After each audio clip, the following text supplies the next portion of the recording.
இன்னைக்கு நம்ம பார்க்க போறது கிருஷ்ண ஜென்மாஷ்டமியோட திருநாளோட மகிமை என்ன அப்படின்றது. ஏன் கிருஷ்ண ஜென்மாஷ்டமி வந்து ரொம்ப சிறப்பாக கொண்டாடப்படுது அப்படின்றது, அதாவது அவருடைய திருவிளையாடல்கள் என்ன, ஏன் அவர் வந்து கிருஷ்ணர் வந்து முழுமுதற் கடவுள் ஆதி புருஷர் சொல்றோம், அது ஏன் அவருக்கு இவ்வளவு பெரிய மகிமை வந்து நம்ம பார்க்கணும். அதற்காக இஸ்கான் வேலூர் சார்பாக எல்லா பக்தர்களையும் நாங்கள் வரவேற்கிறோம். இந்த கொண்டாட்டத்துக்காக 12 மணி வரைக்கும் எல்லாருமே காத்துக்கிட்டு இந்த மாதிரி பகவானுடைய லீலைகள், அதே மாதிரி அவருக்கு அபிஷேகம் செய்யக்கூடிய எல்லா பக்தர்களும் பார்க்குறீங்க, அதோட மகிமையே தனி. அப்போ அதோட சிறப்பு என்னன்றது இப்போ கொஞ்சம் ஒரு 1/2 மணி நேரம் நம்ம பார்ப்போம்.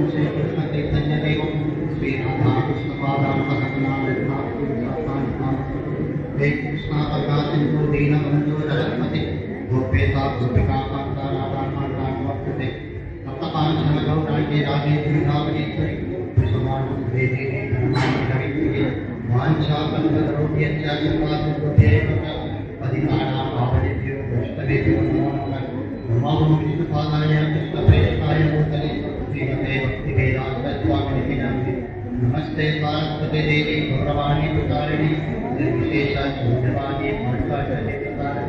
जय श्री कृष्ण चैतन्य प्रभु नित्यानंद श्री अद्वैत गदाधर शिवासादि गौरभक्तवृंद। हरे कृष्णा कृष्णा कृष्णा हरे हरे, हरे राम राम राम हरे हरे। நமஸ்காரங்கள். இன்றைய சிறப்பு என்னன்றது, இப்போ கிருஷ்ணன் ஏன் பிறந்தாரு, அதற்கு பின்னாடி என்ன தத்துவங்கள். இப்ப நம்ம பார்க்கறது வந்து கதை ரூபத்துல எல்லாருமே கேட்டுப்பீங்க. கிருஷ்ணன் கதையில சிறு பிராயம் வந்து எல்லாருமே கேட்டுப்பீங்க. அதனால இது புரிது கிடையாது, பழைய கதை தான். ஆனா புதுசா கேட்கும்போது அதோட மகிமை வந்து பல நபர்கள், பல பக்தர்கள் சொல்லும் போது பல விதத்துல அது வந்து ருசிக்கும். அந்த மாதிரி பார்க்கும்போது இந்த கிருஷ்ண அவதாரம் எப்படி வருது, அதாவது கீதை நமக்கு சொல்றது இல்லையா, அதாவது என்ன சொல்றது, துஷ்டர்களை அழிப்பதற்கும் நல்லோரை காப்பதற்கும் பரித்ராணாய சாதுனா விநாசாய தர்ம சம்ஸ்தாபனாய சம்பவாமி யுகே. அதாவது சம்பவாமி யுகே யுகே சொல்றது என்னன்னா, யுகம் தோறும் தோன்றுகிறார் பகவான் கிருஷ்ணர். அவர் வந்து அவதாரம் எடுக்கிறார். பட் நம்மெல்லாம் பார்த்தீங்கன்னா தாய் தந்தையருக்கு நம்ம குழந்தையா பிறக்கிறோம். நம்ம வந்து இன்னார்தான் தாயா இன்னார்தான் தந்தையா நம்ம முடிவு பண்ண முடியாது. நமக்கு பகவானா எது கருணை கொடுத்திருக்காரோ அதன்படி நாம் பிறவி எடுக்கிறோம். ஆனா பகவானுக்கு அப்படி கிடையாது.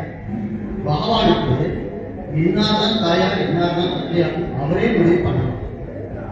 அவ்வளவு சக்தி வாய்ந்தது. அப்பேற்பட்ட பகவான் நமக்காக இங்க பூலோகத்தை வந்து அருள் கொடுக்கிறார். அது என்னன்றது கதை வந்து சின்ன கதை.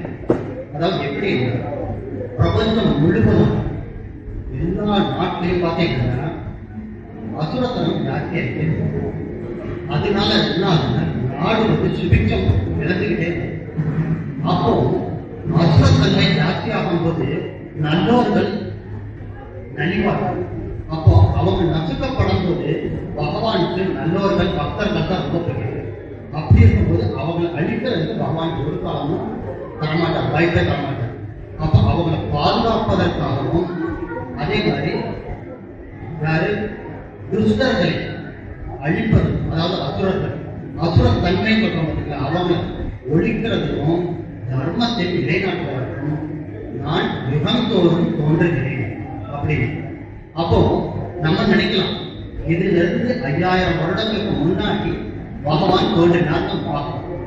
அப்போ 5000 வருடங்களுக்கு முன்னாடி துவாபரகத்துல பகவான் தோன்றினார். அதற்கு பின்னாடி இன்னும் எப்ப தோன்றுவார்கள்? அப்படி கிடையாது. இது பிரபஞ்சம்ன்றது ஒரே ஒரு பிரபஞ்சத்தை மட்டும் தான் நம்ம பேசிட்டு இருக்கோம். இதே மாதிரி கோடானு கோடி பிரபஞ்சங்கள் இந்த பௌதிக லோகத்துல இருக்கு.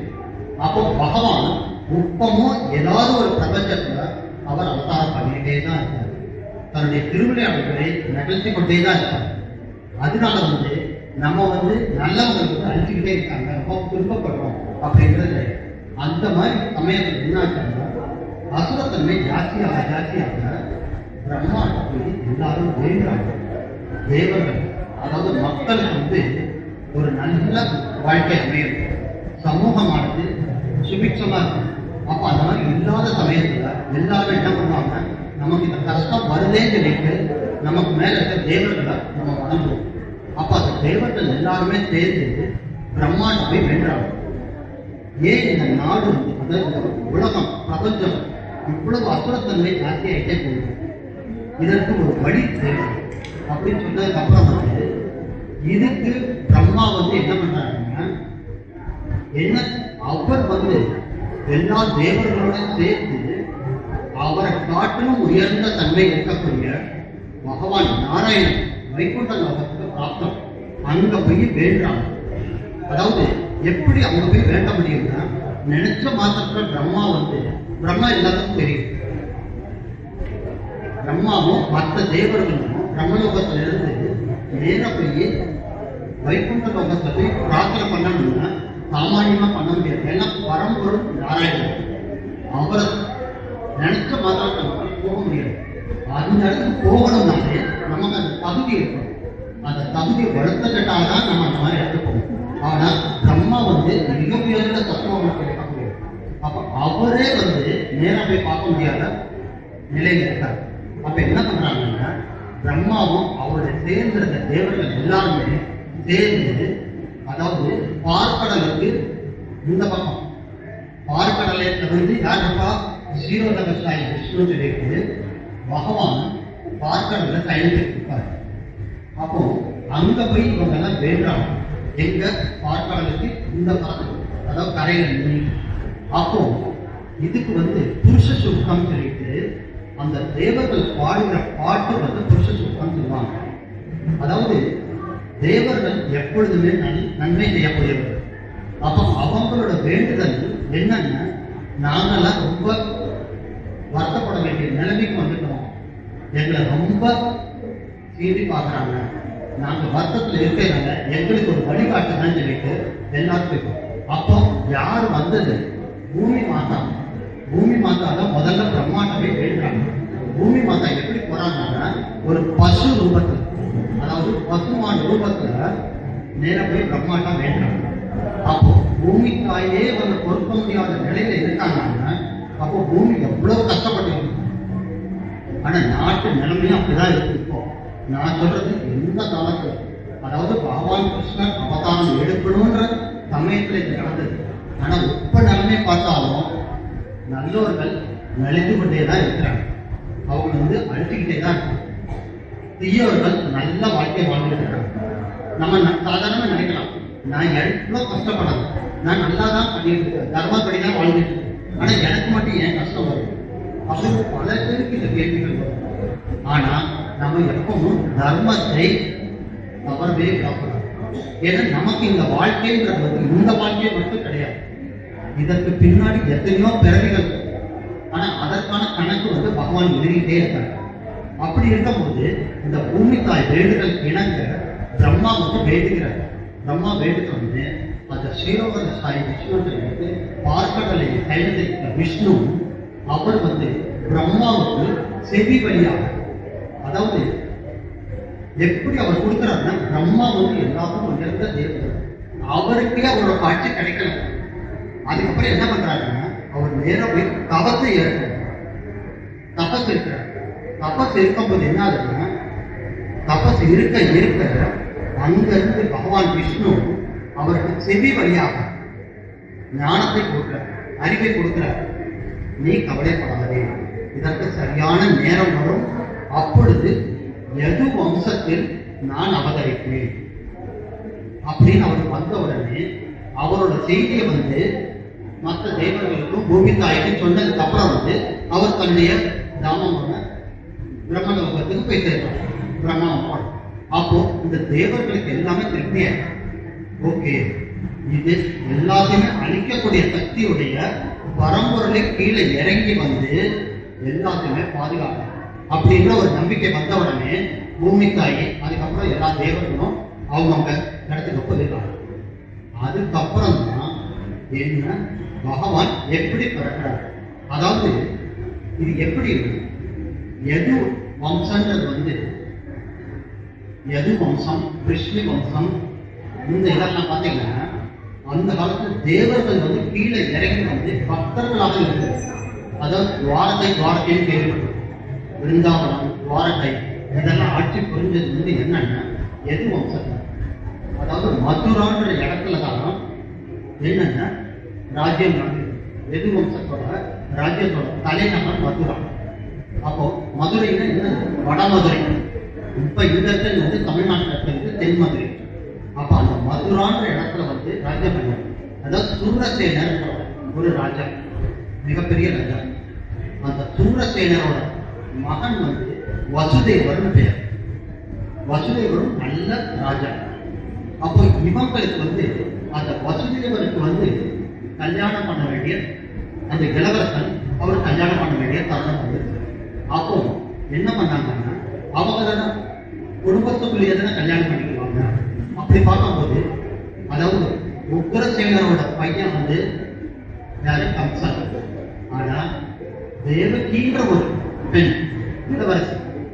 அப்போ தேவதான் அவரோட தந்தையோட புத்திரியான தேவகிக்கு வந்து மனம் முடிச்சு வைக்கிறாங்க. யாரு, வசுதேவர். அப்ப வசுதேவரும் தேவகியும் கல்யாணம் பண்ணிக்கிறாங்க. அப்போ இது வந்து குந்தி போஜன், அதாவது அந்த வம்சத்தை சேர்ந்த கம்சன், அதாவது தேவகிக்கு சகோதரன். அப்ப அந்த சகோதரன் என்னன்னா அவர் வந்து நேரா நானே வந்து என்ன தங்கச்சி முறையாயிட, தேவகின்றது வந்து தங்கச்சி முறை.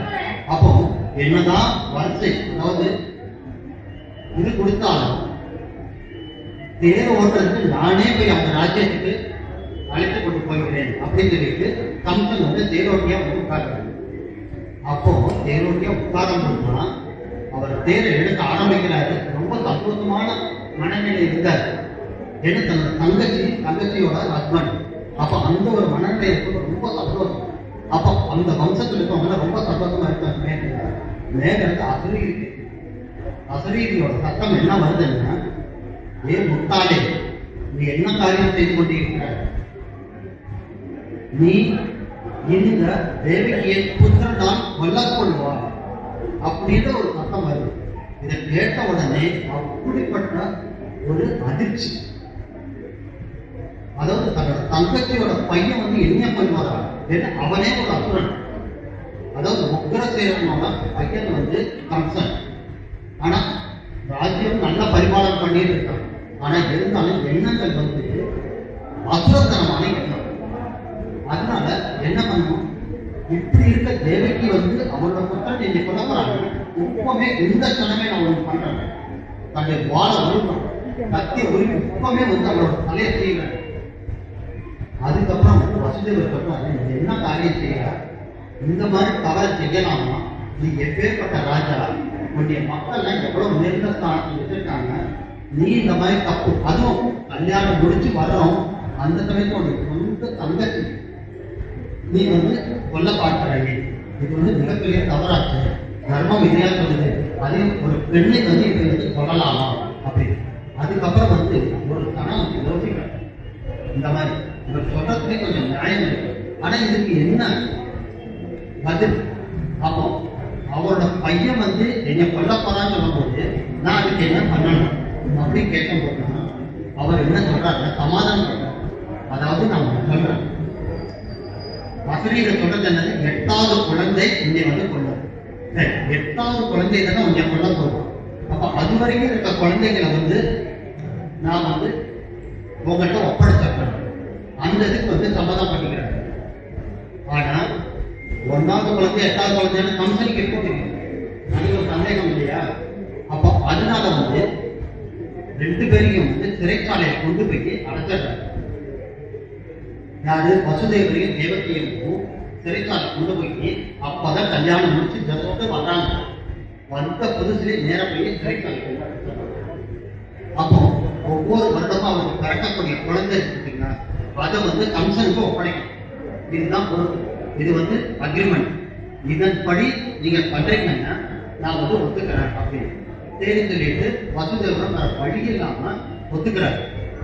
அப்போ ஒவ்வொரு வருஷமும் ஒவ்வொரு குழந்தை பிறகு அந்த குழந்தை பிறந்ததுக்கு அப்புறம் வந்து ரொம்ப முடியாத பட்சம் ஒரு தாயானவர் தன்னுடைய குழந்தைய வந்து பிறந்த குழந்தைய கொள்வதுன்னு சொல்லும்போது கம்சனை கொடுக்கணும் எப்படி இருக்கும் அந்த தாயோட நிலை. அந்த தாய் வந்து வழி இல்லாம கம்சனை கொடுக்குறாங்க. அரண்மனையிலிருந்து அந்த சிறைச்சாலையிலிருந்து கொண்டு போய் கொடுக்குறாங்க. அந்த கம்சன் ரொம்ப அசுரன்றதுனால அந்த குழந்தையை எடுத்து நேர துவத்துல அடிச்சு அங்கேயே சாகடிச்சாங்க. இந்த மாதிரி முதல் குழந்தை, அதுக்கு அடுத்த வருஷம் ரெண்டாவது குழந்தை, மூணாவது குழந்தை, இப்படி மாறி மாறி குழந்தைய வந்து கொல்லும் போது எல்லாத்துக்குமே அந்த நாட்டில் எல்லாத்துக்குமே ஒரு பச்சாதாபம். எப்படி இந்த பச்சை குழந்தைய இப்படி வந்து அசுரத்தனமா சொல்றாங்க அப்படின்னு இந்த மாதிரி நடத்திட்டு இருக்கும்போது இந்த இதுல வந்து 8வது குழந்தைய வரணும். 7வது குழந்தை யாரு? பல்ராமன். அந்த பல்ராமன் வந்து 7வது குழந்தை. ஆனா அது என்ன ஆகுதுன்னா அந்த குழந்தைய வந்து பகவான் தன்னுடைய யோக மாயா வழியாக அதை நேரம் எடுத்து போய் மதுரால இருக்கக்கூடிய வசுதேவன் அந்த குழந்தைய எடுத்து போய் நேரம் வந்து பிருந்தாவனத்துக்கு தன்னுடைய இன்னொரு மனைவியான ரோகின் வயிற்றுல போய் அந்த கர்ப்பப்பையில போட்டாங்க. அப்போ இந்த 7வது குழந்தை வந்து காணும் மாயமா போயிடுச்சு. ஆனா கம்சனுக்கு அது தெரியாது. ஆனா இவங்களுக்கு வந்து மற்றவங்களுக்கு தெரியும். ரோகிணி மாதா வயிற்றுல வந்து 7வது குழந்தை, அது அடுத்த குழந்தை 8வது குழந்தை. அதுலதான் அவனுக்கு வந்து ரொம்ப பயம். அதாவது அசுரனா இருக்கட்டும் தேவனா இருக்கட்டும், யாரெல்லாம் பகவான் நாமத்தை எப்பொழுதுமே தியானித்துக் கொண்டிருக்கிறாங்க சதா சர்வகாலம். அதாவது எப்படின்னா சததம் கீர்த்தை எத்தோமா எதன் கட்சியில் திடவிரதா கீதை சொல்ற மாதிரி திடவிரதத்தோட நம்ம பகவான் நாமத்தை எப்பொழுதும் 24 இருக்கிறவர். ஏன் நம்ம ஹரிகிருஷ்ண மகாமந்திரத்தை சொல்றோம்? இதனால்தான். அதாவது அந்திம காலத்துல நம்ம இந்த நாமத்தை சொல்ல முடியுமா தெரியாது. பகவானும் பகவானின் நாமமும் வேற எந்த வித்தியாசமும் கிடையாது. ரெண்டுமே உண்டு. நம்மளால பகவானை பார்க்க முடியுமா? பகவானை பார்க்க முடியாது. நேரடியாக பார்க்கக்கூடிய சக்தி நமக்கு கிடையாது. அப்போ பகவானை பார்க்கக்கூடிய சக்தி வந்து அவருடைய நாமத்தின் மூலமாக நமக்கு கிடைக்கும். யாரெல்லாம் பகவான் நாமத்தை சொல்றாங்களோ அது வந்து பகவானுடைய கருணை அவங்களுக்கு கிடைக்குதுன்னு. அப்போ அந்த மாதிரி இருக்கும்போது இந்த கம்சனுக்கு எப்படி அப்போ 8வது குழந்தை பறக்கணும். அந்த 8வது குழந்தை பறக்கும் எப்படி வருது? அதனால அவருடைய நினைவுகள் எப்படி இருக்கு கம்சனோட? எப்ப பார்த்தாலும் கிருஷ்ணா கிருஷ்ணா வரப்போறாரு, கிருஷ்ணா பறக்க போறாரு, கிருஷ்ணா இதை கொல்ல போறாரு. 24 மணி நேரமும் கிருஷ்ணர் நாமத்தை தான் இருக்கு. ஆனா அதோட மகிமை அவனுக்கு கிடைச்சிருக்கு.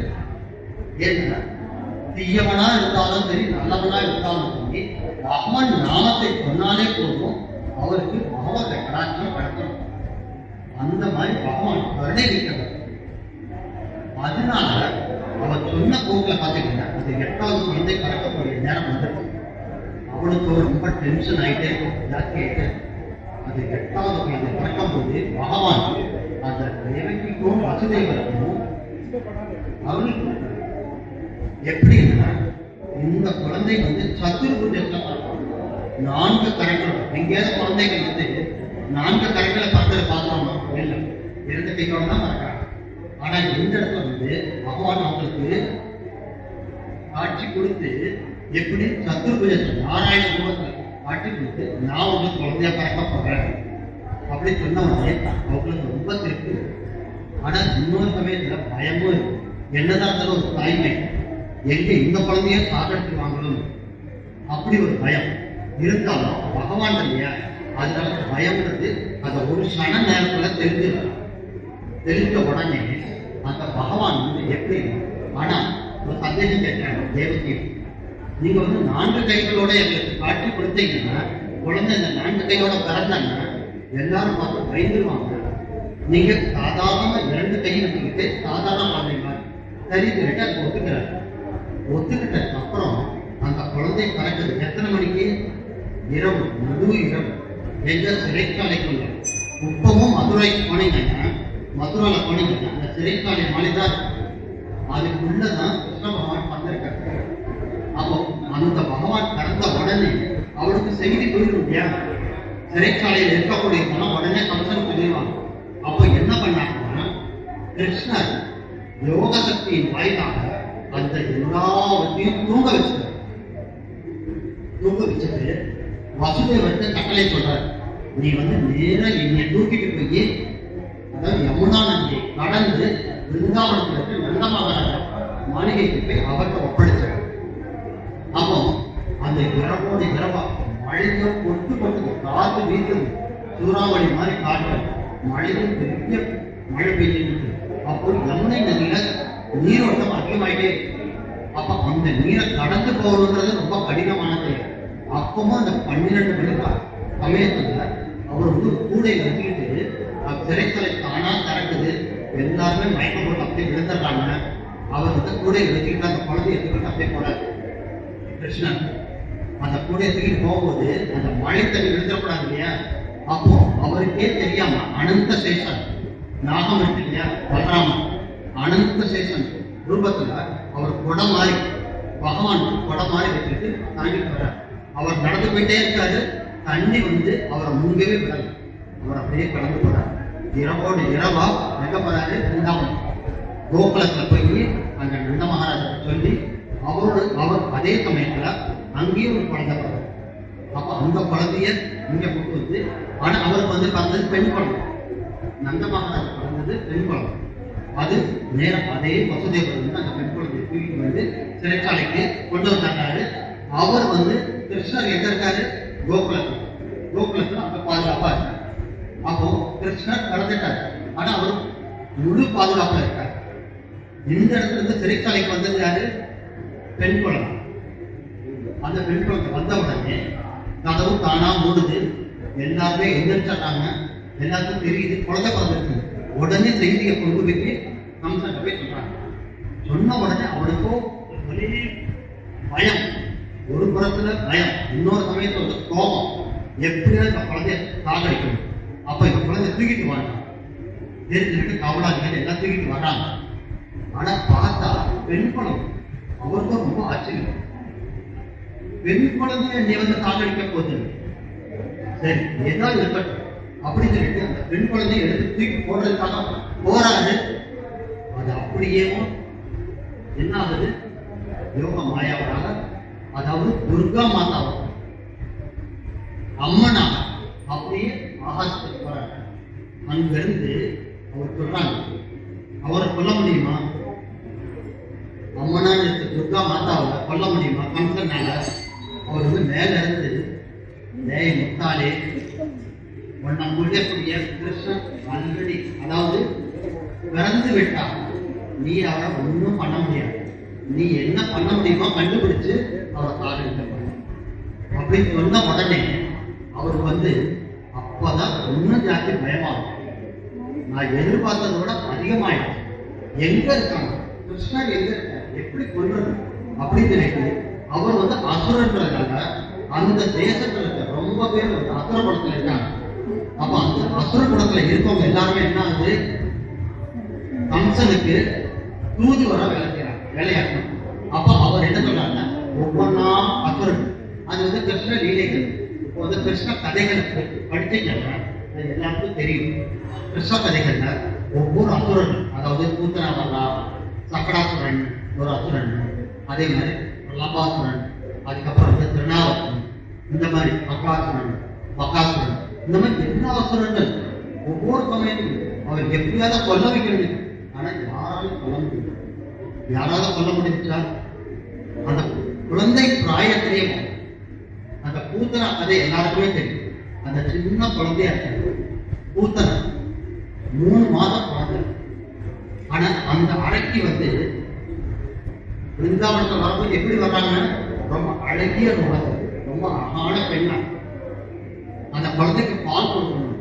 அந்த கோகுலத்தில் இருக்க கோபாலர்கள், கோகுல வாசிகள்லாம் இருக்காங்க, அவங்களாம் பார்த்துட்டு எப்படி இப்படிப்பட்ட தேவதை ஒருத்தர் வராங்க. தேவதை அதாவது அங்கிருந்து தேவலோகத்துல இருந்து இறங்கி வந்திருப்பாங்களோ அந்த மாதிரி ஒரு தேவதை வர்றாங்க. தானா வழிபடுறாங்க. ஆனா வந்து ஒரு அடக்கி யாருக்கும் தெரியல. அப்போ வந்து அவர் வந்து வழிபடுறாங்க. அப்போ கிருஷ்ண பகவான் யசோதாமாவும் மயக்கிட்டாங்க. அதுதான் கிருஷ்ணரோட லீலையில அவர் மயக்கிட்டாங்க. அப்போ அவரும் மயங்கி குழந்தைய குருன்னு கேட்ட உடனே இப்பேற்பட்ட தேவதை மாதிரி இருக்காங்க, குழந்தைய குருன்னு கொடுக்குறேன், குழந்தை கொடுத்த உடனே அவர் வந்து நான் பால் கொடுக்குறேன் அப்படின்னு சொல்லிட்டு கூப்பிட்டு போறாங்க. பால் கொடுக்கறதுக்காக தாய்ப்பால் கொடுக்க போறாங்க. பால் குடிச்ச சமயத்திலேயே அப்படியே பால் குடிக்கிற மாதிரி குடிச்சுட்டு அந்த உயிரையும் அப்படியே அதுக்கப்புறம் அந்த வலி தாங்க முடியாம அதோட சுயரூபமான அசுரன் அதாவது அரைக்கிய மாறியது. அந்த அரைக்கிய மாறி அவர் விழும்போது அந்த ரத்தத்தை அதோட சேர்த்து அந்த உயிரை குடிச்சது அந்த அரைக்கு விழுந்தது வந்து 8 மைல் தூரமா. அப்போ அந்த அரைக்கு எவ்வளவு உயரமா இருப்பாங்க, எப்பேற்பட்ட உருவமா இருந்திருந்தா அவ்வளவு பெரிய உருவம் வந்து சாயம் போது எல்லாத்துக்குமே பயம் வந்து அந்த கோக்குல வாசிக்கிற எல்லாத்துக்குமே பயம். பகவான் கிருஷ்ணன் சின்ன குழந்தையாக 3 மாசம் குழந்தை, ஐயோ இந்த அரைக்கு வந்து குழந்தைய கொண்டிருக்குமோன்னு அப்பதான் அந்த இடத்துல தவழ்ந்து வெளியே போடுறாரு. அந்த குழந்தைய பார்த்தோம்னா இப்படி ஒரு பேரான தாய் யசோதாமா வந்து இவ்வளவு சந்தோஷப்படுறாங்க. குழந்தை வந்து இப்பேற்பட்ட அடக்கிய கொண்டுட்டாலே. அதாவது பகவான் ஒவ்வொரு இடத்துலையும் தன்னுடைய திருவிளையாடலை எப்படி காட்டுறாங்க, பக்தர்களுக்கு வந்து ஏதாவது ஒரு மறைமுகமாக பாதுகாப்பு கொடுத்துக்கிட்டே இருப்பாங்க. ஆனா நமக்கு தெரியாது. நேர்முகமா பார்த்தாங்கன்னா பகவான் வந்து நமக்கு கலாச்சாரம் கொடுக்கல, நம்பிக்கையே இல்லாம இருக்க மாதிரி.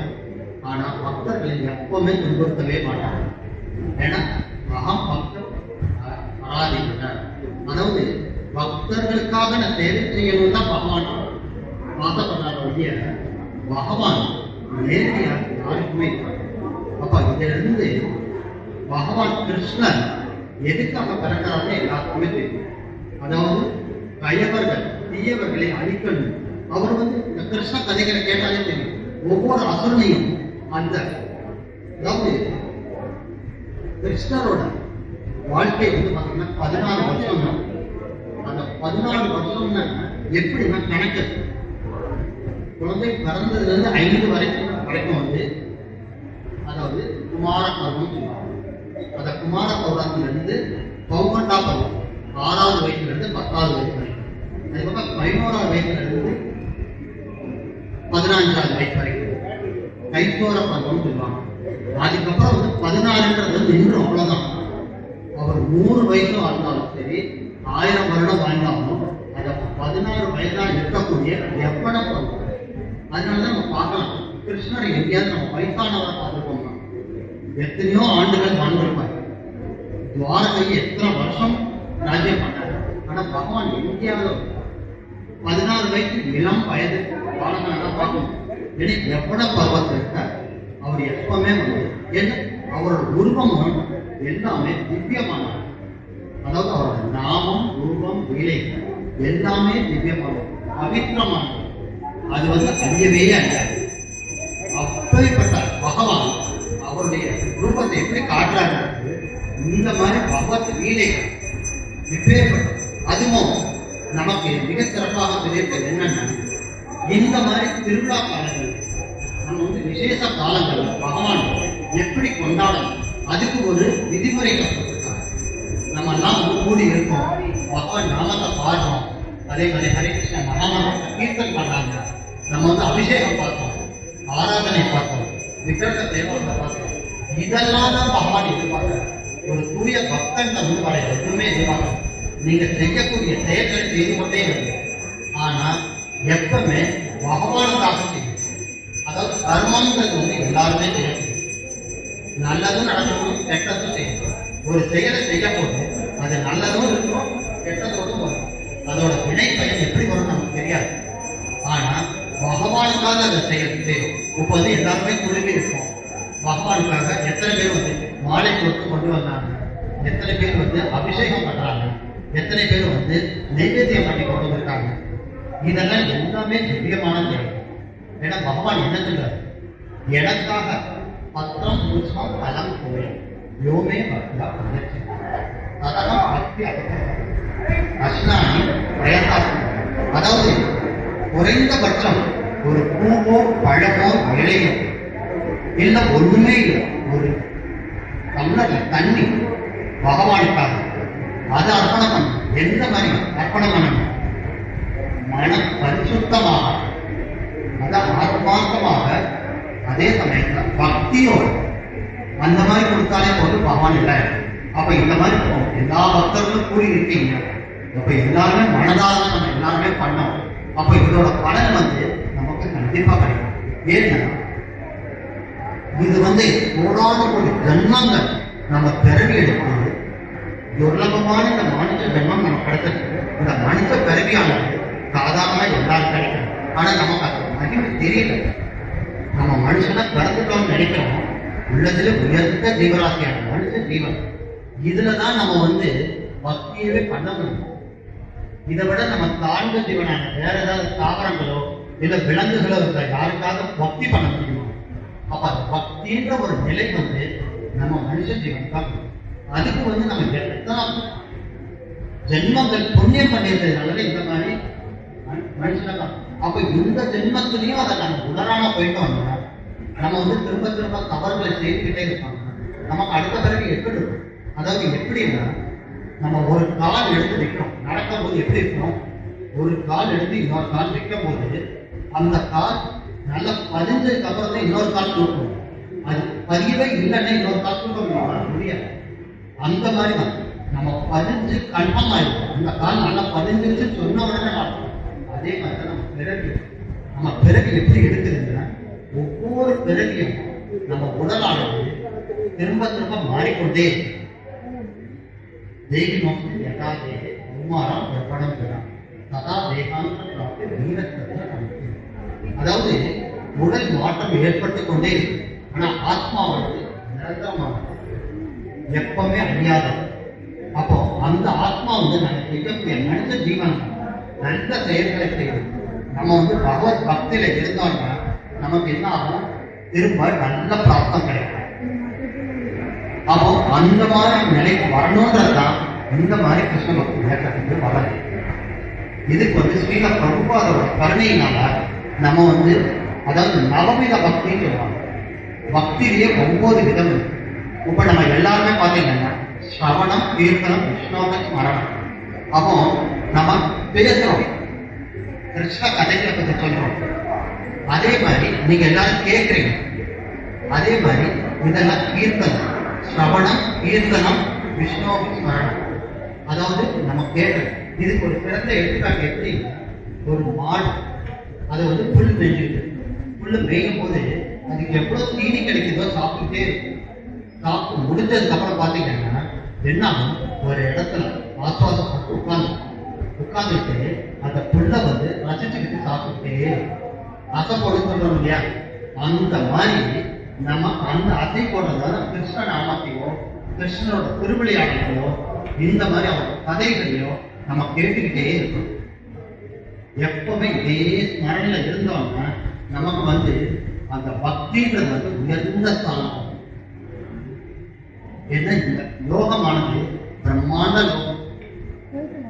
எப்பேற்பட்ட லோகத்துல நமக்கு மனுஷ ஜீவனை பிறந்திருக்கு. அது பிறந்ததே துர்லபம். அப்பேற்பட்ட துர்லபமான மனுஷ ஜீவன் கிடைச்சிருக்கு. இதுல நமக்கு ஒரு ஆன்மீக குரு, அதாவது ஒரு சாதுவை அன்பி நான் எப்படி பக்தி பண்ணணும், அதற்கான வழிபாட்டுகள், அது எப்படி பக்தி பக்தி சொல்றோம். எத்தனை பேருக்கு பக்தின்னா என்னன்னு தெரியும், அதோட அர்த்தம் என்ன, நம்ம எப்படி பக்தி வழிபாடுகள் செய்யணும். அதுக்கு என்னன்னா சாதுக்களோ இல்ல தூய வைஷ்ணவர்களோ அவர்கள் கட்டுப்பாட்டில் நம்ம இருந்து அவருக்கு பணிவிடை செய்து அதன் மூலியமாக நம்ம இதை கத்துக்கணும். அப்ப கத்துக்கும் போது நமக்கு ஒரு படி நிலம். அப்போ அந்த மாதிரி வந்துகிட்டே இருந்தாங்க பக்தி தானாக வரும். அப்போ தானாகவே இந்த கதைகள் கேட்கறது, அதே மாதிரி பக்திய வழிபாடு எப்படி பண்றது, அதுக்கப்புறம் தான் இந்த ஆராதனை. அதாவது ஸ்ரவணம், கீர்த்தனம், விஷ்ணு ஸ்மரணம், பாத சேவனம், அர்ச்சனம், வந்தனம், ராஜ்யம், சாக்கியம், ஆத்ம நிவேதம். ஆத்ம நிவேதனம் தான் மிக உயர்ந்த ஸ்தானம். ஆனா அது யாருமே பண்ண நம்ம எல்லாம் சரணாகதி ஆயிட்டோம்னு சொல்றோம். ஆனா உண்மையிலே சரணாகதி ஆகாமா? அதாவது பிரபுபாதர் என்ன சொல்லுவாருன்னா, நம்ம வந்து தானம் கொடுக்குறோம், நம்ம பாக்கெட்ல இருந்து ஒரு 100 ரூபாயோ இல்லை 1000 ரூபாய் கொடுக்குறோம். ஆனா பகவான் அதை எதிர்பார்க்கல. நீ 1000 ரூபாய் கொடுக்கறத விட நீங்க எவ்வளவு ஒழிச்சு வச்சிருக்க அதை தான் பகவான் எதிர்பார்க்க. நம்ம வந்து முழுவதுமா சரணாகதி ஆகல, நம்ம வந்து ஒழிச்சு வச்சுக்கிட்டு கொஞ்சம் வச்சிருப்போம், ஆனா கொடுக்கறது கொஞ்சம் தான். ஏன்னா அந்த அளவுக்கு நம்ம சரணாகதி. அம்பரீஷ மகாராஜா மாதிரி சரணாகதி ஆகும். அவர் வந்து எல்லா வித 9 விதமான பக்தி சேவைகளும் பண்ணார். இத்தனைக்கு அவர் எப்படிப்பட்ட ராஜா? மகா சக்கரவர்த்தி. அகில லோகங்களுக்கும் அவர் வந்து ராஜாவா இருந்தார். அவருக்கு இல்லாத ஐஸ்வர்யங்கள் கிடையாது. அப்படி இருந்தும் கூட அவர் பகவானுக்கு மொத்தத்தையும் அர்ப்பணித்தார். தன்னுடைய சொத்து, செல்வம், ஐஸ்வர்யம், குடும்பம் எல்லாத்தையுமே அர்ப்பணித்தார். அப்ப அப்பேற்பட்ட கதைகள் நம்மளே எல்லாரும் கேட்டிருக்கோம். அதாவது குருவாக முனிவர் வந்து அம்பரீஷ மகாராஜா வந்து அவர் எப்பவுமே ரொம்ப கோபக்காரர். அப்போ வந்து அவருக்கு எப்படியாவது சாபம் கொடுக்கணும்னு முயற்சி பண்றாரு. ஆனா ஏதாவது முடிஞ்சதா? சுதர்சன சக்கரம் வந்து அப்பேற்பட்ட துர்வாச முனிவரையே தோற்றி. அப்ப அவரால் ஒன்றும் பண்ண முடியும். அப்ப பக்தின்றது வந்து எப்படி? நம்ம எவ்வளவுக்கு எவ்வளவு சரணாகதி ஆகணும், அதாவது எவ்வளவுக்கு அளவு நம்ம வந்து முன்னேற்றம் பண்றோம், அந்த அளவுக்கு பண்ணாதான் பக்தின்றது நமக்கு வரும். நம்ம வந்து 10 அடி முன்னாடி வச்சோம்னா பகவான் 100 அடி முன்னாடி இருக்கிறார். இதுக்கு வந்து ஒரு சின்ன கதை எப்படி? ஒரு ராஜா ஒரு இடத்துல வந்து ராஜா இருக்காரு. அவர் வந்து ரொம்ப நல்ல பக்திமான். அவரு தன்னுடைய பிரஜைகளை எல்லாருமே பக்தியா கொண்டு வரணும்னு நினைக்கிறார். எப்படி இங்க வந்து நம்ம பிரஜைகள் எல்லாத்தையுமே பக்திகளா கொண்டு வரணும்னு நினைக்கிறோம், முயற்சி பண்றோம், ஆனா எல்லாரும் வர முடியல. அதே மாதிரி அந்த ராஜா வந்து வேட்டையாடி போயிட்டு அந்த காட்டுக்குள்ள போகும்போது மலை மாதிரி ஒரு இடம், அது காட்டு வேட்டையாடிட்டு போய் அங்க வந்து அவர் பகவானை பார்க்கணும்னு நினைத்து ரொம்ப தவம் இருந்து வேண்டார். வேண்டோன்னு அவருக்கு பகவான் காட்சி எடுக்கிறார். காட்சி எடுத்து அவர் என்ன சொல்றாருன்னா, உனக்கு என்ன வரம் கேட்கு, நான் தரேன். அப்ப பகவான் அவர் வரம் கேட்கிறாரு, நீங்க எனக்கு வரம் தரது இருக்கட்டும், என்னுடைய பிரஜைகளையும் நான் வந்து உங்கள்கிட்ட சேர்க்கணும்னு நினைக்கிறேன் அப்படின்னு சொல்லுவார். அப்போ வந்து பகவான் சொல்லுவாரு, நீ அந்த மாதிரி நினைக்க முடியாது, இது எல்லாமே ஒன்றையா கிடையாது. எத்தனை பேர் என் சரணடை வாங்கன்றது வந்து உனக்கு தெரியாதப்போ இல்ல சுவாமி, நீங்க சொன்னீங்கன்னா நான் உங்களோட பிரஜைகளை எல்லாம் கூட்டுவாங்க, நீங்க காட்சி சரி அது சொன்ன மாதிரி அவரை ஒத்துக்கிறார், நீங்க வந்து எல்லாத்தையும் கூட்டுவாங்க. அப்போ இந்த பிரஜைகள் ராஜா சொன்ன உடனே அந்த பிரஜைகள் எல்லாருமே வர்றாங்க. அப்போ இந்த பிரஜைகள் பகவான் முன்னாடியே சொல்லிட்டாரு, எல்லாருமே புண்ணியமான மனைவியில இருக்க மாட்டாங்க, எல்லாருமே பக்தியில வரமாட்டாங்க. ஆனா இருந்தாலும் அந்த ராஜாவுக்கு வந்து நம்பிக்கை, எப்படியாவது நான் எல்லாத்தையும் கூட்டு வரணும். அப்போ எல்லாரும் கூட்டு வரணும் முயற்சி பண்றாரு. எல்லா பிரஜைகளும் வந்துடுறாங்க. எல்லாருமே காடு நோக்கி போயிட்டு இருக்காங்க. அந்த காட்டுல போன உடனே கொஞ்சம் தூரம் போன உடனே, அதாவது 25% போயிருப்பாங்க. அங்க பாத்தீங்கன்னா செப்பு, அதே மாதிரி இரும்பு, அதே மாதிரி என்னென்னமோ உலோகங்களான நிரம்பி கிடக்குது. காட்டுக்குள்ள அவ்வளவு கிடக்குது. அதை பார்த்த உடனே கொஞ்சம் பேர் வந்து அதை பார்த்த உடனே இதை வந்து அள்ளி எடுத்துட்டு போயிடுறாங்க. அவங்க கிராமத்துக்கு போயிடுறாங்க. இதோட எனக்கு போது இவ்வளவு செல்வம் கிடைக்குது அப்படின்னு சொல்லிட்டு அதுல 25% மக்கள் வந்து வராம போயிடுறாங்க. சரி இருக்கிறவங்களையாவது கூட்டு போலாமே சொல்லிட்டு அவர் திரும்பி கூட்டு போறாரு 50% மக்கள். அப்போ இந்த மாதிரி போற இடத்துல கொஞ்சம் இடத்துல போனோம்னே தங்கமும் வெள்ளியும் அந்த இடத்துல கொட்டி கிடக்குது. ஆபரணம் கொட்டி கிடக்கிறத பார்த்த உடனே நமக்குலாம் தங்கம் வெள்ளி பார்த்த உடனே எவ்வளவு ஆசை வரும். நகை கிடைக்கல நம்மளே பார்த்தோம், எவ்வளவு பேர் வந்து நகை வாங்கிருக்காங்க, எவ்வளவு ஓடி வந்து வாங்குவோம். அப்ப அந்த மாதிரி இருக்க மிச்சம் பாதி பேர் எனக்கு இதே போதும், இவ்வளவு தங்கமும் வெள்ளியும் கிடைக்குது, இதுல நான் ரொம்ப திருப்தி, பகவானை பார்க்கறது நான் பார்த்துக்கிறேன், இப்ப வேணாலும் பார்த்து அப்படின்னு சொல்லிட்டு அதுல பாதி பேர் சொல்றாங்க. திரும்பி யாரும் வரல. அப்ப அதுல அவங்க திருப்தியா. அப்ப இருந்தது யாரு? மிச்சம் 25% பேர் தான். அவங்க சரி என்ன ராஜாவோட சொந்த காரணம் யாரு? மனைவி, மக்கள், அதுக்கப்புறம் அவங்களோட உற்றார் உறவினர்கள் கூட வர்றாங்க. மற்ற பிரஜைகள் யாருமே வரல. எல்லாருமே அவங்களுக்கு கிடைச்சிருக்க தங்கம், வெள்ளி, பித்தளை, செப்பு இதெல்லாம் பார்த்துட்டு அவங்க திரும்பி போயிட்டாங்க. அப்ப வர முடியாத பாதுகாக்கணுமே சொல்லிட்டு பகவான் கிட்ட கூட்டு போறதுக்காக ராஜா போறார். மேல போக போக அங்க என்ன இருக்குன்னா வைரமும் வைடூரியமா கிடைக்குது அந்த காட்டுக்குள்ள. அந்த வைர வைடூரியம் பார்த்த உடனே ராஜா பேச்சையும் விட்டுட்டு தன் மனைவி குழந்தைகள் கூட விட்டுட்டாங்க. அவங்க கூட போதும் போது எனக்கு முந்தையதுக்கு மேல என்ன வேணும் ஐஸ்வர்யம் இதே போதும் சொல்லிட்டு அவங்களும் விலகி போயிட்டாங்க. கடைசியில் நின்னது யாரு? ராஜா மட்டும். அவர் போய் பகவான் கேட்கிறாரு, வேடி பகவானே நீங்க சொன்னது நிஜம்தான். எவ்வளவு நான் பிரயத்தனப்பட்டேன், மொத்த பிரஜைகளையும் கொண்டு வந்து அவங்களை கேட்கணும் நினைச்ச யாராவது வர்றாங்க?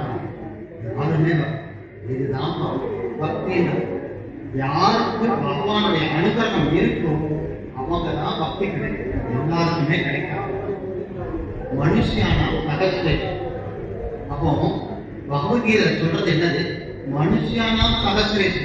ஆயிரக்கணக்கான மக்கள்ல ஏதோ ஒன்னோ ரெண்டோ பேர் தான் என்ன புரிஞ்சுக்கணும்னு ஒரு எண்ணமாக வரும். அந்த எண்ணத்துல இருக்கக்கூட ஆயிரக்கணக்கான மக்கள்ல ஒன்னோ ரெண்டோ பேர் தான் என்ன தத்துவத்தை புரிஞ்சுக்கணும்னு ஆகும். அப்போ எத்தனையோ மக்கள் இருக்காங்க, நம்மளே பார்த்தோம். எவ்வளவு கஷ்டப்பட்டு பக்தர்கள் தான் எப்படிப்பட்ட ப்ரோக்ராம் ஆர்கனைஸ் பண்றோம். எத்தனை பேர் வர்றாங்க, எத்தனை பேர் வந்தாலும் அதாவது ஆத்மார்த்தமா பக்தி பண்றாங்க. அது மிக மிக முக்கியம் இல்லையா? நமக்கு மனதார பக்தி பண்ணணும். அவர் அவருக்கு இல்லாத சொத்தா சொல்லுங்க, பகவானுக்கு இல்லாத ஐஸ்வர்யம். நம்ம அள்ளி கொடுக்குறோம், நம்ம ரெண்டு கையில தான் கொடுக்க முடியும். ஆனா பகவானுக்கு கோடான ஒரு கைகள் இருக்கு. அவர் வாங்கணும் மொத்தமா வாங்கலாம் நம்ம. ஆனா அவர் அப்படி கேட்கலையே, ஒரு பூவோ பழமோ ரொம்ப ஆத்மார்த்தமா கொடுக்கணும். அதுதான் அவர் எதிர்பார்க்கிறாரு. அப்ப அந்த பக்தி பாவத்தோட ஒரு நடக்கும். ஆனா அந்த பக்தி பாவம் நமக்கு இல்லைன்னா எப்படி நம்ம கூட்டு போவோம் பாவம்? அப்போ அதுதான் அப்போ அந்த பக்தி பாவத்தோட நம்ம பக்தியும் நம்மளுடைய இருக்கிற மன எண்ணமும் இதோட நம்ம பகவானை வணங்கும். அப்ப அப்படி பண்ணும்போது பகவான் அந்த கோடி கைகள்ல வாரி வாரி நமக்கு வணங்குவார். நம்ம போதும் போதும், அதாவது கூரை வச்சுக்கிட்டு கொடுப்பாங்க சொல்லுவாங்கல்ல, அதிர்ஷ்டம் இருந்தாங்க கூரை எப்படி வருது? பகவானுடைய கருணை அபரிமிதமா இருக்கு. அந்த கருணை நம்ம வேண்டாம் சொன்னா பக்தர்களுக்கு அபரிமிதமா கொடுக்கும். சுதாமா கதைகளை கேட்கிறோம். சுதாமா ஒண்ணுமே இல்லாம இருக்காரு. ஆனா அவர் கொடுத்த செல்வம் பார்த்தீங்கன்னா அந்த 3 கைப்பிடி அவளை சாப்பிடும் போது அவருக்கு வீடு அரண்மனை மாதிரியா. இதுதான் பக்தி. அப்போ எல்லாருமே அந்த மனநிலையை நம்ம வளர்க்கணும். நமக்கு புலன்கள் ரொம்ப ரொம்ப தீவிரமான புலன்களை கட்டுப்படுத்த முடியாது. ஆனா புலன்களை கட்டுப்படுத்த முடியும் மனது சரிங்களா? அந்த மனது கட்டுப்படுத்துச்சுன்னா தானா புலன்கள். அதனால நம்ம எல்லாருமே பக்தி பாவத்தோட பகவானை வணங்கணும். இந்த மாதிரி எல்லா விசேஷங்களும் கலந்துக்கணும். பக்தர்கள் உங்களுடைய ஆர்வத்தை காட்டும் போது மற்ற ஏனைய பக்தர்களும் மிக சிறப்பாக நடத்திருக்கணும். ஹரே கிருஷ்ணா. இதோட என்னுடைய உரையை முடித்துக் கொள்கிறேன். ஹரே கிருஷ்ணா ஹரே கிருஷ்ணா கிருஷ்ணா கிருஷ்ணா ஹரே ஹரே, ஹரே ராம ராம ராம ஹரே